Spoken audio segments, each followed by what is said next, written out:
안녕하세요. 저는 30대 여자입니다. 제가 진짜 너무 속 터지고 화가 나는 일이 있어서 이렇게 사연을 다 올리게 되었습니다. 여러분들도 제 이야기를 듣고 같이 화내고 저를 응원해 주셨으면 좋겠습니다. 제가 들려드릴 이야기는 몇 년 전에 파도처럼 제게 한꺼번에 일어난 일이에요. 글을 쓰려고 다시 지난 날들을 회상하는데도 손이 떨릴 정도로 화가 치밀어 오릅니다. 그럼 지금부터 제 이야기를 시작해 보겠습니다. 저는 결혼을 해서 동갑내기 남편과 둘이 서울에서 살고 있었습니다. 저희의 연애 이야기를 해봤자 남들과 다를 거 없이 2년 정도 만났고 서로 훈기가 차서 결혼을 하게 되었죠. 글쎄, 애진옥에 이런 집안인 걸 알았더라면 어떻게든 헤어지고 피했을 텐데 다시 생각해도 바보 같았습니다. 그때는 서로를 너무나도 끔찍하게 아끼고 사랑해서 어떤 고난이 닥쳐도 이겨낼 수 있을 거라고 생각했습니다. 그래서 양가의 축복 아래 결혼을 했어요. 시댁은 강원도 아주 시골에 자리 잡고 있었습니다. 남편이 결혼 전에는 거리가 멀고 차편이 애매하다는 이유로 1년의 명절이나 시부모님 생신 이외에는 잘 가지 않았습니다. 연애할 때도 그래왔기 때문에 사실 결혼하고 나서도 그러면 된다고 생각했어요. 남편에게는 저희보다 5살 많은 신우가 있었습니다. 신우는 글쎄요, 자주 만난 적이 없었던지라 어떤 사람인지 모르고 결혼을 했죠. 저희가 결혼할 때엔 이미 시집을 가 있었고 명절이고 생신이고 그저 시댁의 얼굴만 비추고 사라진다고 들었던 터라 잘 알지 못했습니다. 제가 결혼한 지 얼마 안 돼서 한창 깨를 볶던 신혼 시절이었죠. 그래봐야 맞벌이였던지라 남들이 생각하는 신혼부부만큼 깨를 볶지도 못했던 것 같습니다. 저랑 남편은 대출을 끼고 서울에 있는 아파트를 분양받았습니다. 신혼인데 집부터 사는 게 서로 좀 부담이기는 했으나 워낙 지역이 좋고 재개발의 여지도 있어서 투자 겸 해서 사게 되었습니다. 참 내 집이 생기니 그렇게 기쁠 수가 없더라고요. 갚아야 할 대출금이 막막했지만 사랑하는 남편도 있고 맞벌이 부부의 장점이 월급이 2번 나온다는 거 아니겠어요? 이렇게 살다 보면 언젠간 정말 오롯이 우리 집이 되어 있겠지. 몇 명을 낳을까 하면서 계획도 세우고 했어요. 저희 친정 어머니께서 부동산을 오래 하셨거든요. 그래서 그 집은 무조건 오른다 사더라 하시길래 믿고 산 것도 있습니다. 부동산을 하시는 어머니 덕에 추천으로 사두었던 땅도 조금 있었습니다. 이 땅은 결혼 전에 투자 목적으로 사둔 땅이었는데 남편은 그 존재를 모르고 있었어요. 아직 팔기에는 애매한 땅이라서 적금 들었다 생각하고 냅두는 땅이었거든요. 아무튼 저희 둘 다 직장이 서울이니 당연히 서울로 터를 잡았던 것뿐인데 시댁에서는 난리가 났습니다. 저도 솔직히 아직까지도 이해가 가질 않아요. 서울에 터전이 있으면 당연히 집도 서울이어야 하지 않나요? 강원도로 오지 않고 친정 가까운 곳으로 집을 얻었다면서 시댁을 무시하냐고 난리가 났습니다. 아니, 집 살 때 이런 한 푼도 보태준 게 없으면서 왜 감나라 배나라 하는 건지 솔직히 어이가 없었어요. 강원도로 가면 당장 직장은 어떡합니까? 직장 때려치고 강원도로 간다고 치면 그럼 대출금은 누가 갚아주겠어요? 저는 시부모님께 솔직하게 말씀드렸죠. 시댁 식구 어렵다지만 시대도 바뀌었고 할 말은 하고 지내야 된다고 생각했어요. 그럼 저희 직장은 어떻게 해요? 당장 강원도로 오라는 말씀은 좀... 여자가 무슨 직장이야. 집에서 내조를 해야지. 그럼 저희 대출금은 그이 혼자서 갚으라는 소리예요? 아니, 너네 집 부동산 한다더니 땅도 조금 없드냐? 벌써부터 우리 아들 고생시키는 거야 지금? 꽤나 부자인 척 하길래 집도 턱턱 사주는 줄 알았더니 대출이라니. 알고 보니 남편이 대출받아서 산 집이라는 말도 안 했더라고요. 저는 첫 단추부터 삐걱거리는 느낌을 받았습니다. 하지만 이미 산 걸 어쩌겠어요. 부루마블도 아니고 팔겠습니다 하고 바로 팔 수 있는 것도 아니고요. 시어머니는 계속해서 말도 안 되는 고집을 부렸습니다. 저보고 남편이랑 같이 강원도로 발령받아서 오면 되지 않느냐고 하더라고요. 저는 기가 찼습니다. 발령이라는 게 제가 가고 싶다고 갈 수 있는 것도 아니고 안 된다고 계속 말하는데도 쓰잘데기 없는 고집을 부리면서 저한테 소리 지르는 것도 싫었고요. 저는 남편에게 이 이야기들을 전달하고 어머님께서 저런 식으로 우기면 전화도 안 받겠다고 엄포를 놓았습니다. 그 뒤로 어머니께서는 틈만 나면 제게 전화를 해서 주말에 강원도로 오라고 했습니다. 강원도도 춘천이면 지하철이라도 타고 가죠. 무슨 감자밖에 없을 것 같은 시골에 살면서 매주 주말마다 안 오냐 하시는데 미치는 줄 알았어요. 남편에게도 제가 몇 번이나 물어보았습니다. 아니, 자기, 결혼 전에는 1년에 서너 번만 갔다며? 근데 내가 결혼하고 나니까 또 마음이 바뀌셨나. 아무래도 며느리 자주 보고 싶어서 그런 거겠지. 자기가 워낙 싹싹하게 잘하니까 그런 거 아니겠어? 내가 바보야?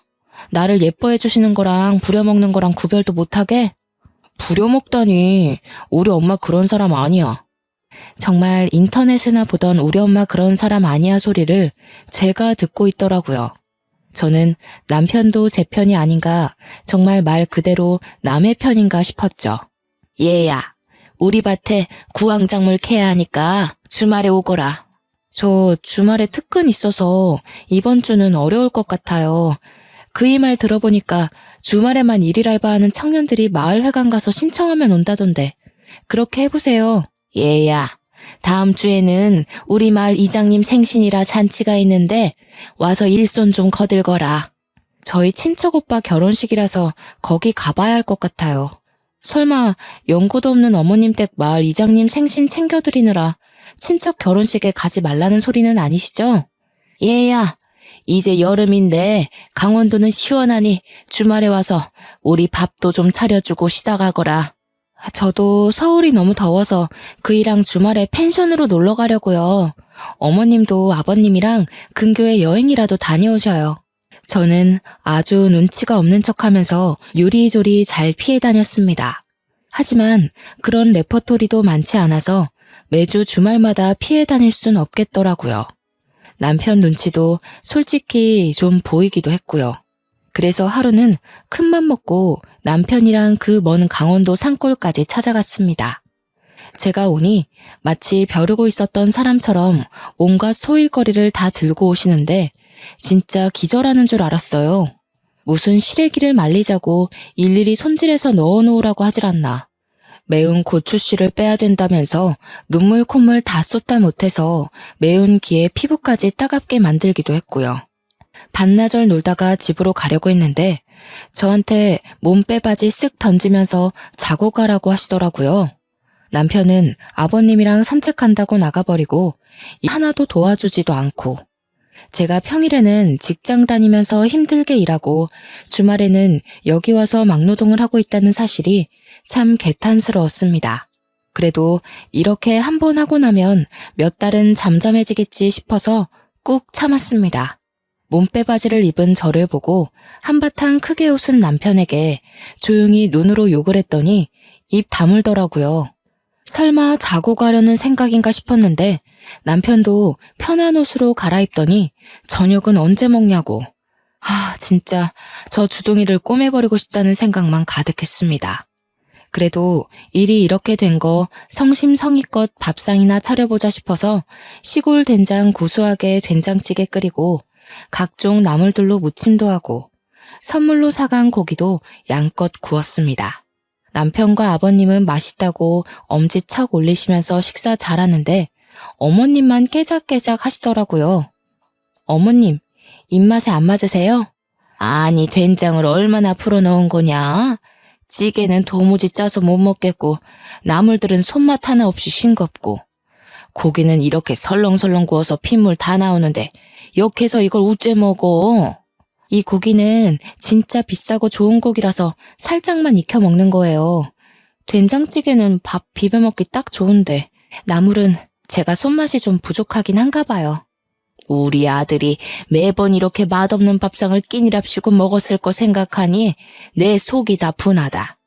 그러길래 네가 강원도에 집을 얻었으면 내가 요리도 가르쳐주고 살림도 가르쳐주고 했을 거 아니니? 저는 그 말이 정말 기분 나빴습니다. 표정이 순식간에 굳자 남편이 숟가락을 놓고 시어머니께 애교를 떨더라고요. 아니야, 우리 여보가 나한테 얼마나 맛있게 밥 해주는데. 나는 아주 간이 딱 좋은데. 물론 나물이야 우리 엄마가 해준 게 더 맛있지. 안 되겠다. 내가 한 달에 2-3번씩 반찬해서 가져다 주고 너희 집 가서 자고 올까? 내가 차려준 밥이 훨씬 맛있지. 역시 세월의 손맛은 따라가기 힘들지. 아가, 내가 이제 가서 반찬도 해주고 살림도 좀 살펴주고 하마. 저는 정말 세상에서 가장 듣고 싶지 않은 소리였죠. 말이 좋아 반찬 들고 오신다는 거지 제 살림 하나하나 뜯어보겠다는 소리 아니겠어요? 저는 싫다고 거절도 못하고 아주 어색하게 웃으면서 대답했습니다. 어머니, 그래도 저희끼리 스스로 해야 나중에도 서로 맞추기 편할 것 같아요. 제가 알아서 노력해서 잘 해볼게요. 너무 걱정 마시고 어머님은 아버님이랑 즐겁게 주말 보내셔요. 완곡한 거절이었지만 시어머니는 포기하지 않은 듯 궁시렁거렸습니다. 남편도 이때다 싶어서 주말에 우리 데이트도 해야 되고 하면서 어물쩍 넘겼죠. 참 눈치 없는 남편이었지만 이때만큼은 칭찬해주고 싶었습니다. 그렇게 어영부영 주말이 지나가고 서울로 다시 돌아와 저는 남편에게 앞으로 시댁 안 간다고 자꾸 이런 식이면 명절에도 안 가겠다고 해버렸어요. 저희 친정 부모님은 사위 어색하고 불편할까 전화도 잘 안 하시는 분들인데 먼저 찾아가 본 적도 전화 드린 적도 없으면서 저만 일방적으로 효도해야 되는 게 어이가 없잖아요. 남편도 제가 성질내면 무섭다는 걸 알아서인지 더 이상 요구하지 않더라고요. 그렇게 어머님의 오라고 말하는 전화도 무시하고 일만 열심히 하며 살다가 명절 시즌이 다가왔습니다. 허리에 붙일 파스까지 단단하게 챙기고 강원도로 내려갔어요. 반나절 허리도 못 펴고 제사상에 올릴 반찬에 전에 과일 깎고 방앗간까지 다 다녀오고 나니 밤이더라고요. 제사상 차려서 절하는데 집으로 누가 쾅쾅거리면서 들어오는 거 아니겠어요? 저는 조상님이 살아 돌아오신 줄 알고 까무러칠 뻔했습니다. 근데 그건 신우이였어요. 뭐야, 제사 지내는 중이었어? 배고팠는데 잘 됐다. 절 다 했으면 나 이거 먹어도 되지? 멍 때리고 있는 가족들을 보면서 인사도 없이 먹겠다 하고는 제사상에 올린 음식들을 손으로 막 집어먹더라고요. 정신을 차린 시어머니께서 신우의 등짝을 한 대 때리셨죠. 하지만 신우는 왜 때리느냐고 콱 쏘아붙이더니 계속해서 제사상에 있는 음식들을 퍼먹었어요. 어느 정도 배가 불렀다며 배를 팡팡 때리면서 나왔어 하고 그제서야 인사를 하더라고요. 처음 봤을 때보다 살도 더 찐 건지 목이 사라지고 없더라고요. 더 시댁에 가지 않고 왜 친정에 먼저 왔니? 윤서방은? 윤서방 그 자식 말도 꺼내지 마.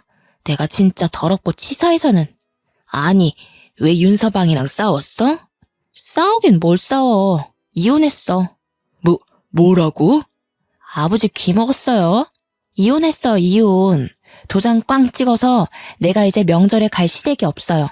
그러니까 친정 왔지. 나 짐도 다 싸들고 왔어. 아직 내 방 있지? 신우는 자기가 원래 쓰던 방으로 들어가더니 그 안에 있던 잡동사니들을 다 거실로 끌고 나왔어요. 아니, 왜 내 방에 매주를 띄워놔? 냄새. 나 이제 여기서 지낼 거니까 뭐라 하지 마요. 나 쫓아내면 어디 갈 데 없어. 아니, 왜 이혼했는데, 어? 아니, 잠깐, 아예 서류까지 다 정리된 거야? 그런 거 아니고 홧김에 이혼하자고 한 거면 가서 빌어. 그러자 신우가 서류 하나를 들이밀더라고요. 등본이랑 가족관계 증명서였어요. 거기에는 남편이 빠져 있었습니다. 내가 이런 걸로 왜 거짓말을 쳐? 이혼했어. 저는 명절에 일어난 아주 빅사건이다 싶었죠. 왜 이혼했는지 궁금했는데 차마 올케가 그런 걸 물어보기도 좀 그렇잖아요. 모양새 빠지게 할 순 없어서 궁금한 거 꾹 참고 기다렸더니 멍하니 있던 남편이 물어보더라고요. 아니 누나, 왜 이혼했는데? 말해서 뭐 어디다 써? 바람이지. 내가 진짜 그 더럽고 치사한 새끼를. 아무래도 신운의 전 남편이 바람을 펴서 이혼한 것 같았습니다. 흥미진진하게 듣고 있던 제게 아주 벼락 같은 일이 벌어졌어요. 예, 네가 강원도에서 뭐 해먹고 살겠니? 여기는 직장도 없고 뭐 알바할 자리도 없다. 너 그러지 말고 기훈이 따라서 서울 가. 기훈이는 제 남편이었습니다. 저는 흥미롭게 이야기를 듣고 있다가 벌떡 자리에서 일어났습니다. 신우를 지금 우리 집에 데려가라는 소리인가요? 라는 말이 목구멍 끝까지 나왔지만 꾹 삼켰어요. 일단 이성을 찾는 게 먼저라고 생각해서 심호흡을 한 채 남편을 바라보았죠. 기훈이 너도 누나 내칠 생각하지 말어. 네 누나 그래도 시집 가기 전에는 이것저것 많이 했던 거 알지? 서울 가면 여기보다야 훨씬 살기 좋으니까 일단 기반 잡을 때까지만이라도 너네 집에서 있게 해라. 그래, 내 생각에도 이혼까지 해서 이제 혼자 먹고 살아야 하는데 그래도 기훈이네 집에 가 있으면 안심이라도 되지. 며느리가 또 알뜰살뜰 챙겨줄 텐데 말이야. 우리 딸 구박하지 말고 밥도 잘 챙겨주고 그래야 된다. 알았니, 아가? 저희 의견을 다들 안 들어보시고 정하시는 거예요?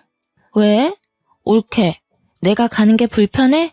나도 엄마 아빠 말 들어보니까 여기 산골에 박혀서 빈둥빈둥 하는 것보다야 서울 가는 게 낫겠다 싶은데. 나 나름 전문직이었어. 취직하기 어렵진 않을 거야.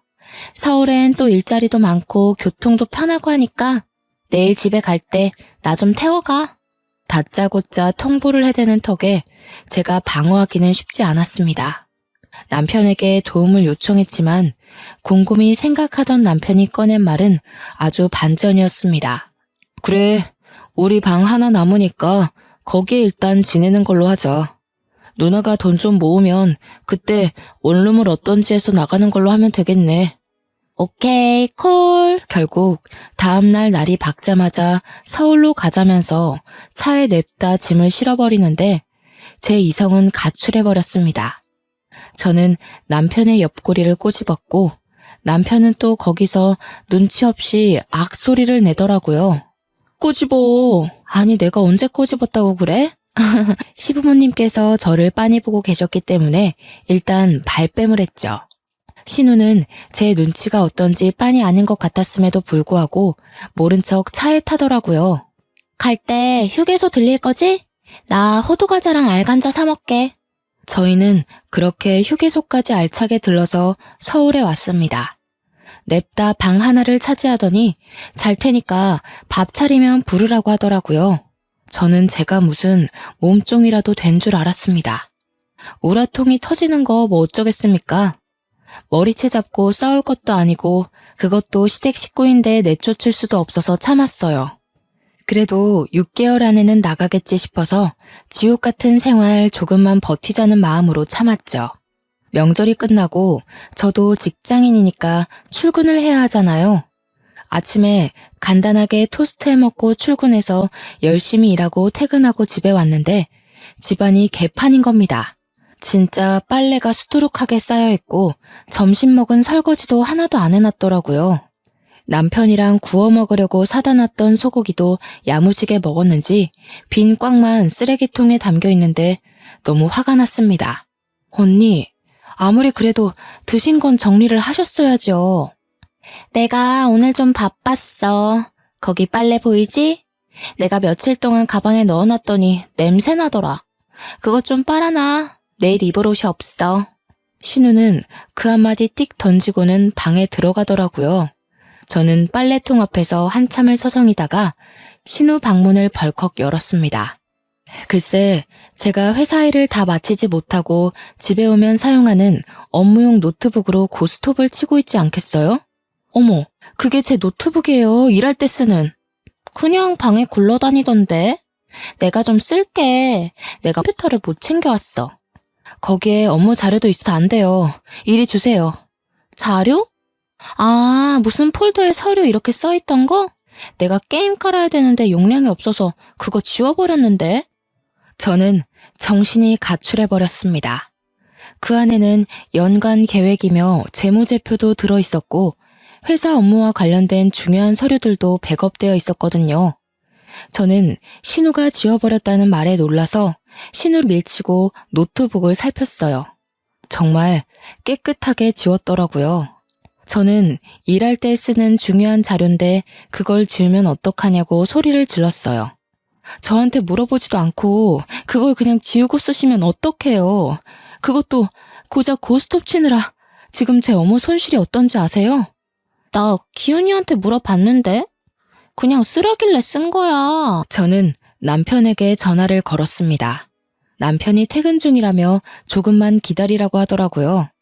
집에 들어서자마자 남편에게 슬리퍼를 집어던졌어요. 너 지금 내 동생한테 뭐 하는 짓이야? 당신이 내 노트북 써도 된다고 했어? 누나가 인터넷으로 뭐 좀 할 거 있다고 해서 쓰라고 했지.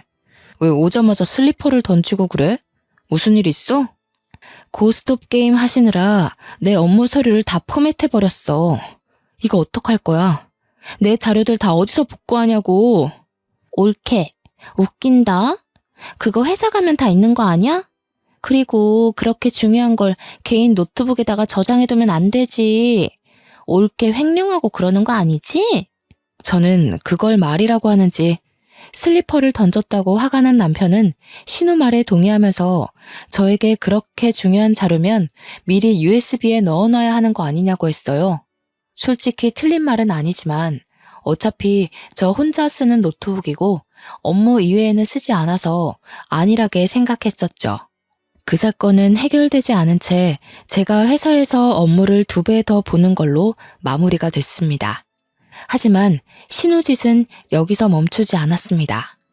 욕실 개수구에 자기 머리카락이 잔뜩인데 그거 하나 제대로 치우지도 않았고요. 설거지는 당연하고 밥 한 번 차려놓은 적이 없었습니다. 맞벌이 부부인 우리가 퇴근하고 오면 오늘은 뭘 먹을 거냐고 배고프다고 빨리 밥을 하라고 시키더라고요.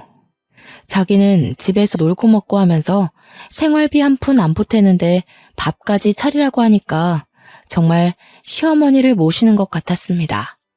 그뿐만이 아니었습니다. 빨래를 돌리는 건커녕 빨래통에 빨래를 내놔도 양말은 다 뒤집어져 있고 흰 옷이고 검은 옷이고 속옷이고 다 한꺼번에 섞어놓고 팬티에는 생리가 묻어있는데도 떡하니 펼쳐놓았더라고요. 아니, 생리대도 제 거 가져다가 팍팍 쓰는데 진짜 하나하나 아까워서 미치겠더라고요. 언니는 취업 준비하고 계신 거 맞아요? 내가 왜? 아니, 취업할 거라고 서울 와놓고서는 내가 왜? 라고 묻는 게 정상입니까? 결론은 취업 준비고 나발이고 아무것도 안 하면서 집에서 고스톱이나 치고 있다는 소리 아니겠어요? 저는 진짜 너무 열이 받았습니다. 처음에 약속하셨잖아요. 서울에서 취직하고 싶다고. 그래서 보증금 얻을 동안만 우리 집에 있기로요. 취업이 뭐 그렇게 쉽나? 그러니까요. 준비를 제대로 하셔야죠. 준비도 안 하고 맨날 고스톱만 치고 있으면 취직이 되나요? 아니 올케, 왜 이렇게 빡빡하게 굴어 가족끼리? 너네가 애가 있는 것도 아니고 식구 하나 들었다고 뭐 생활비가 엄청나게 차이 나는 것도 아니잖아. 기훈아, 네 마누라가 이러는데 내가 지금 당장 나가기라도 해야 되니? 그래, 당신 생활비도 그동안 넉넉하지 않았어? 우리가 둘 다 돈도 벌고 하는데 누나가 뭐 먹으면 얼마나 먹고 전기랑 물 쓰면 얼마나 쓰겠어. 지금 그걸 말이라고 해? 우리는 낮에 집에 그동안 없었으니까 쓸 일이 없었지. 그 신우는 맨날 있잖아. 맨날 고스톱 치느라 노트북 쓰고 덥다고 선풍기 꺼내 틀고. 그거 해봐야 얼마나 쓴다고. 그냥 내가 밥도 대충 있는 걸로 알아서 먹고 할 테니까 나 신경 쓰지 마. 어떻게 신경을 안 써요? 아니 그렇게 신경이 쓰면 용돈이라도 주고 말하던가. 제가 용돈을 왜 드려요? 도대체 언제 나가실 거예요? 이거 봐. 나 내쫓는 게 목적이었네. 아니 내가 무슨 잔소리를 했어 어쨌어? 내가 신우짓 한 것도 없는데 왜 그래? 어차피 내 남동생네 집이고 방도 하나 남고 가족끼리 서로 도와야 하는 거 아니야? 남는 방 아니에요. 저희 애기 가지면 애기가 쓸 방이에요. 그래서 지금 뱃속에 애라도 들었니? 애도 없잖아. 이럴 때만 애 타령하지. 우리 엄마 아빠가 애 가져라 할 때는 돈 벌어야 돼요 하더니 속 보인다 너? 그러더니 아주 앞으로 힘들게 해줄 수도 있다면서 큰 소리 뻥뻥 치고는 방으로 쏙 들어가 버리더라고요. 진짜 고구마 한 200개는 먹은 것 같은 답답함이 온 몸을 휘감았습니다. 남편은 제게 누나 고집은 절대 못 꺾는다면서 말을 너무 심하게 한 거 아니냐고 했어요. 솔직히 말을 더 심하게 한 사람이 누군데 제 탓을 하나요? 이런 식으로 제 식구만 싸고 돌면 이혼해. 저는 아주 초강수를 두었습니다. 시골 분들이셔서 아들내미 이혼한다고 하면 뒷목은 잡으실 것 같은데 남편은 어떻게 나오나 궁금했습니다. 솔직히 저런 신우랑 계속 같이 살아야 한다고 하면 이혼밖에 답이 없긴 했고요. 남편은 콧방귀를 뀌면서 마음대로 하던가 하더라고요. 솔직히 그냥 해본 말인 줄 아는 거겠죠. 무서울 게 없었습니다. 그래서 신우방을 열고 잠깐 나와서 다시 이야기하자고 했어요. 신우는 고스톱 치는데 방해를 한다면서 투덜거리고 다시 나왔어요. 왜 하셨어요? 이제는 그런 걸로 코투리 잡으려고?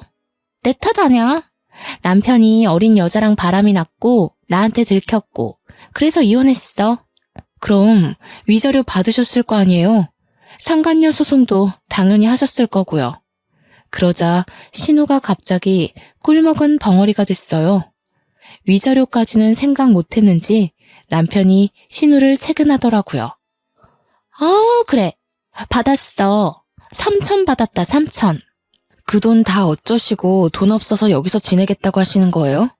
3천만 원이면 월세 보증금 하고도 남아요. 아니 나는 뭐 돈 쓸 데가 없겠어? 누나, 솔직하게 말해. 돈 다 어디다가 썼어? 어디 빚이라도 있었어? 아니면 뭐 명품 중독이야? 아니야, 고스톱 하느라 썼어. 저거 돈 충전해서 치는 거란 말이야. 그래서 따면 진짜 현금으로 바꿔줘. 내가 아주 크게 한번 따려고 싹 다 꼬라박았는데 휴지돼서 사라진 거지. 누나 미친 거 아니야?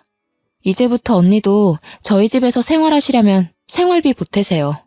신우는 그 말에 아주 곡소리를 내면서 가족끼리 너무한다고 그러는 거 아니라고 소리를 꽥 질렀어요.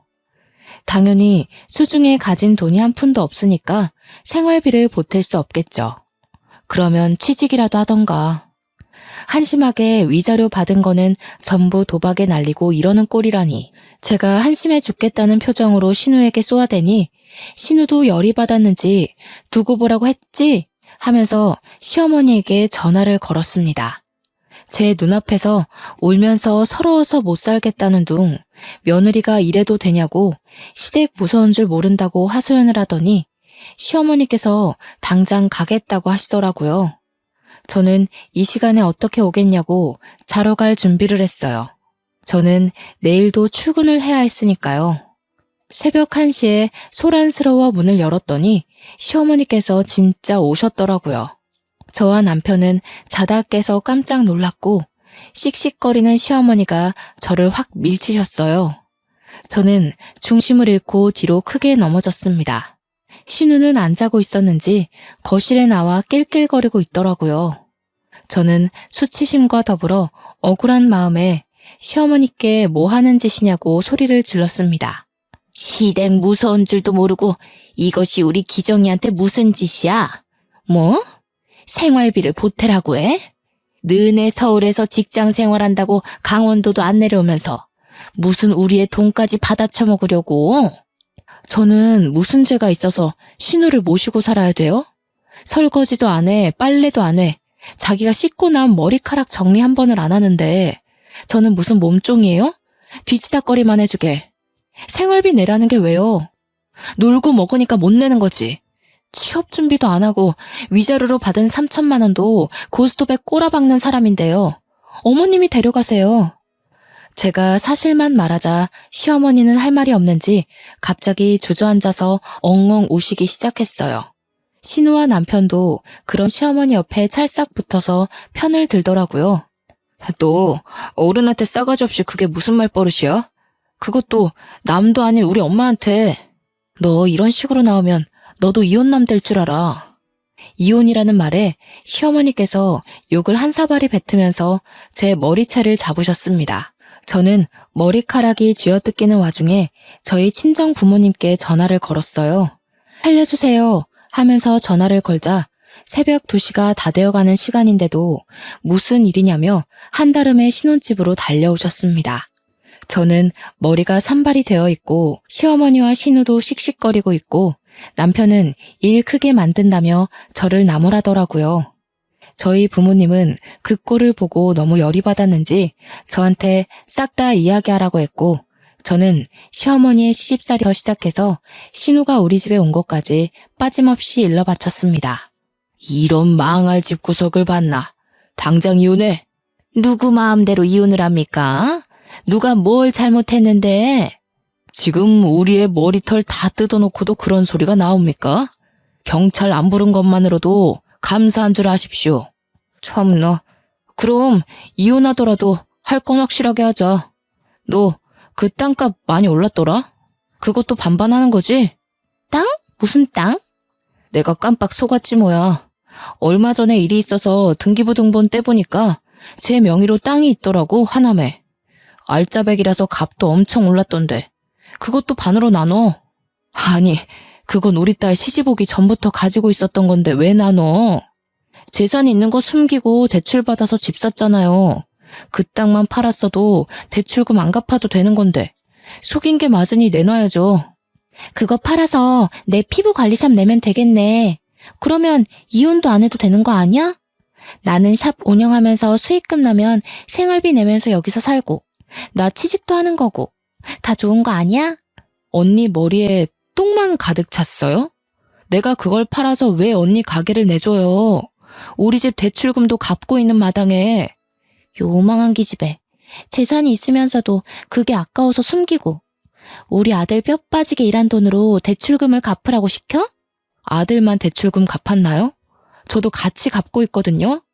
이 집 공동명의예요. 아주 개판으로 싸움이 나자 저희 어머니께서 저를 말렸습니다. 어차피 결혼 전에 받은 재산이기 때문에 나누지 않아도 된다고 정 그러면 변호사라도 선임하겠다고 했어요. 시골 분들이니 변호사 이야기 나오자 시어머니께서 입을 꾹 다무시더라고요. 저는 남편에게 친정에 가 있을 테니 이혼 서류 준비하라고 했습니다. 말했다시피 집은 공동명의니까 이혼해도 딱 반으로 나눠. 팔아서 대출금 갚고 남은 돈 반으로 가르자고. 알겠어? 저는 친정 부모님과 함께 짐을 싸서 친정으로 피신했고요. 다음날 정신이 들었는지 미안하다고 잠이 덜 깨서 상황 파악을 못한 것 같다고 비는 남편에게 소용없다고 했습니다. 남편은 친정까지 찾아와서 빌었지만 저희 아버지께서 소금을 뿌려 쫓아냈고요. 합의 이혼 안 해준다는 말에 결국 변호사를 선임했고 조정 기간 동안 협의가 잘 돼서 아파트는 제가 말했던 대로 처분하기로 했습니다. 맘 같아서는 위자료까지 받아내고 싶었지만 그러면 소송 기간이 길어질 수 있다는 변호사의 말에 포기했습니다. 저는 법원을 나와 저를 붙잡으려던 남편을 뿌리치고 똑똑히 들으라며 말했어요. 너랑 살았던 그 3년 남짓한 시간이 아주 지옥이었어. 너네 누나한테도 가서 전해. 그깟 인터넷 고스톱에 3천만 원을 쓸 정도 도박 중독이라고. 그거 꼭 치료받으라고. 알겠어? 저는 저를 기다리고 있는 아버지의 차에 올라탔고 이혼 절차가 마무리되자마자 핸드폰 번호도 바꾸어버렸습니다. 남편 번호도 차단해버렸고요. 시댁과 관련된 모든 번호를 차단했습니다. 솔직히 회사까지 찾아오진 않을까 한동안 겁먹고 조용히 지냈는데 그런 몰상식한 짓까지는 하지 않더라고요. 저는 친정에 돌아와 직장 생활을 열심히 하면서 전 남편에 대한 기억을 지우려고 애썼습니다. 그래도 연애하는 기간 동안 신혼생활 하는 동안 참 좋았었는데 역시 고부 간의 갈등은 이겨낼 수 없는 게 정답이더라고요. 아예 소식을 끊고 지내다가 우연히 제가 지역 맘카페 공고에 참여를 하게 되어서 오랜만에 카페 글들을 보고 있었습니다. 근데 그곳에서 아주 낯이 익은 이름을 발견했습니다. 바로 신우의 이름 권기정이었어요. 권기정 피부관리샵을 고발합니다. 라는 글이 있어서 홀린 듯이 들어가 보니 정말 신우가 피부관리샵을 냈었더라고요. 무슨 돈이 있어서 피부관리샵을 냈는지는 모르겠지만 아마도 아파트를 판 돈이 아니었을까 싶습니다. 그 아파트 급 처분하고 대출금까지 갚고 나누느라 사실 얼마 되지 않은 돈이었지만 그래도 2억 정도는 수중에 들어왔었거든요. 그 돈으로 신우가 원하던 피부관리샵을 차려줬나 봅니다. 하지만 글 내용은 썩 좋지 못했어요. 피부갈품 소독도 제대로 안 하고 관리가 되지 않아 녹이 쓴 기구도 있었다. 화장품도 에스테틱에서 사용하는 고가의 제품이 아닌 어디 시장통에서 팔 법한 싸구려 크림으로 관리하더라. 그러면서 돈은 비싸게 받았다. 관리를 하러 가서 오히려 피부염에 걸렸고 결국 보건소에 신고까지 해서 지금은 영업 정지 상태다. 라는 글이었습니다. 영업 정지를 한 달 처분받았기 때문에 한 달 뒤에 다시 오픈하면 그 가게는 절대 가지 말라고 써 있더라고요. 지역 맘카페가 얼마나 활성화되어 있는지 아시죠? 그 밑에 댓글들이 수십 개가 달렸는데 가관이었습니다. 저도 그 샵 다니고 나서 피부에 트러블이 엄청 생겼어요. 거기 피부관리샵 사장이 싸가지 없는 걸로 엄청 유명해요. 거기 피부관리샵에서 피부 완전 망가지고 저 그래서 소송하려는데 참여하실 분? 소송 관련 댓글에는 밑으로 쭈루룩 같이 참여하고 싶다고 소송 걸자고 난리도 아니더라고요. 말해 뭐 하겠어요. 결국 샵이 망했다고 하더라고요.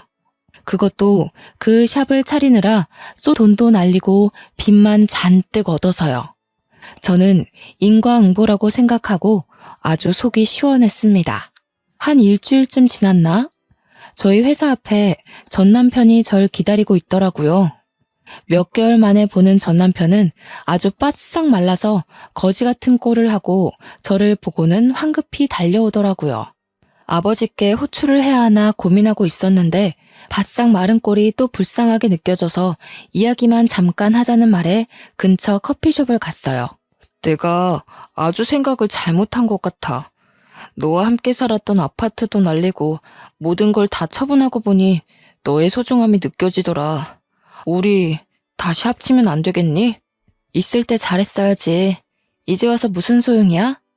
죽어도 너랑 합칠 마음 없고 너 도와줄 마음도 없어. 너 지금 신우가 피부관리샵 했다가 망해서 돈도 잃고 빚만 생겨서 이러는 거 아니야? 제가 한 말에 아주 전곡이라도 찔렸는지 뜨끔하더라고요. 너 그걸 어떻게 알아? 혹시 지역 맘카페며 보건소며 신고한 게 너야? 이건 또 무슨 애먼 사람 잡는 소리야. 나도 며칠 전에 맘카페에서 글 본 거야. 내가 너나가 샵을 차렸는지 망해버렸는지 사실 알게 뭐니? 너 정말 지독하다. 그래도 우리가 같이 살았던 정이 있고 한때는 가족이었는데 어떻게 말을 그렇게 할 수 있어? 너 하는 꼬라지 보니까 딱 봐도 내 하남 땅 팔아서 도와달라고 찾아온 건가 본데 절대로 너 도와줄 맘 없고 너랑 이렇게 얼굴 보고 있는 것도 거북해. 다신 나 안 찾아왔으면 좋겠어. 저는 그렇게 자리를 떼고 일어났습니다. 하지만 이 스토커 같은 가족들은 맘카페에서 제 핸드폰 번호를 찾았는지 저한테 연락을 계속 하더라고요. 내가 서울 산다고 욕심 안 낼 테니까 내 동생이랑 다시 재결합해. 다시는 도달라고 안 할 테니까 이번 한 번만 도와주렴. 너네 아파트 팔았던 돈 그거 가지고 있지? 우리 좀 빌려다오. 저는 2번 다신 연락하지 말라고 엄포를 놓고는 연락을 받지 않았습니다. 그러다가 또 전 남편이 저에게 연락을 했더라고요. 화가 나서 답장을 하려고 문자 메시지를 열었는데 전 시아버지의 부고 문자였습니다. 전 시아버지는 신우가 보증금 좀 해달라고 하도 바락바락 물고 늘어져서 무리해서 집 담보로 1억을 대출해줬는데 알고 보니 그 돈으로 신우가 고스톱을 친 거였어요. 돈 다 날리고 찜질방 전전긍긍하면서 지내다가 못 버티고는 시댁으로 돌아갔는데 그 사실을 알게 된 시아버지가 혈압이 올라 그 자리에서 쓰러졌답니다. 평소에 심장 혈관 쪽에 문제가 있었던 터라 혈관이 떡하니 막혀버렸고 시골 동네라 응급시술을 할 수 있는 병원이 없었대요. 구급차를 타고 큰 병원으로 이송되는 과정에서 사망하게 되었다고 하더라고요. 저는 저에게 구구절절 설명해주면서 장례 날짜와 발인 날짜를 보내는 남편도 참 이해가 안 갔습니다. 신우 도박 좀 고치라고 했더니 결국 도박으로 이렇게 가족을 나락으로 보내버리네요. 저는 솔직히 시부에게도 좋은 감정이 전혀 없었기 때문에 그의 죽음이 슬프거나 비통하지도 않았습니다. 구구절절 사연을 보낸 것도 결국 부조금 많이 내라, 돈 좀 달라 이런 뜻 아니겠습니까? 그래서 문자에 적힌 계좌로 부조금이라고 딱 10,000원 송금했어요. 제가 10,000원 보낸 걸 봤는지 전 남편이 계속해서 저한테 전화를 걸고 문자로 너무한 거 아니냐고 전화 받으라고 난리쳤지만 깔끔하게 무시해줬습니다. 다음 날이 주말이라 맥주 한 캔 딱 마시고 속 시원하게 잠이 들었죠. 얼마나 꿀같이 잠을 잤는지 꿈도 안 꾸고 잤습니다. 솔직히 시부가 저주하러 꿈에 나타날까봐 무서웠거든요. 다음날 날이 밝자마자 현관이 소란스러워 나가니 어머니께서 씩씩거리시더라고요. 손에 바가지 하나 들고서요. 무슨 일이냐 여쭈어 보니 전 시어머니께서 찾아오셨다더라고요. 어떻게 있는 사람이 더하냐면서 부조금 10,000원 낼 수가 있느냐고 돈 내놓으라고 뻔뻔하게 굴었다고 하더라고요. 그 말에 열이 받은 어머니께서 무려 바가지에 변기물을 담아 확 쏟아부었다고 하더라고요. 변기물을 확 부어버리고는 자식 잘못 키운 죄는 부모가 받는 거라고, 내가 한 번만 더 찾아오면 경찰에 신고한다고 아주 엄포를 놨다 하시고는 걸레로 현관을 청소하시더군요. 그 뒤로 정말 뭐가 무서운 건지 저한테 연락 한 통 없었습니다. 후에 들리는 소문에는 신우의 망나니 짓이 소문이 나서 남편이 이혼당한 거라고 회사의 얼굴을 들고 다닐 수 없을 정도라네요. 간간히 지역 맘카페에도 아직 오르락내리락 하는 것 같고요. 저는 이혼이라는 인생의 오점이 남았을지언정 지금은 너무나도 행복하게 살고 있습니다. 제 이야기 어떠셨나요? 확실히 너무나도 열받는 이야기죠? 화나는 일은 여기다 다 풀어버리시고 우리 행복한 일만 생각하도록 해요. 이야기를 들어주셔서 감사합니다.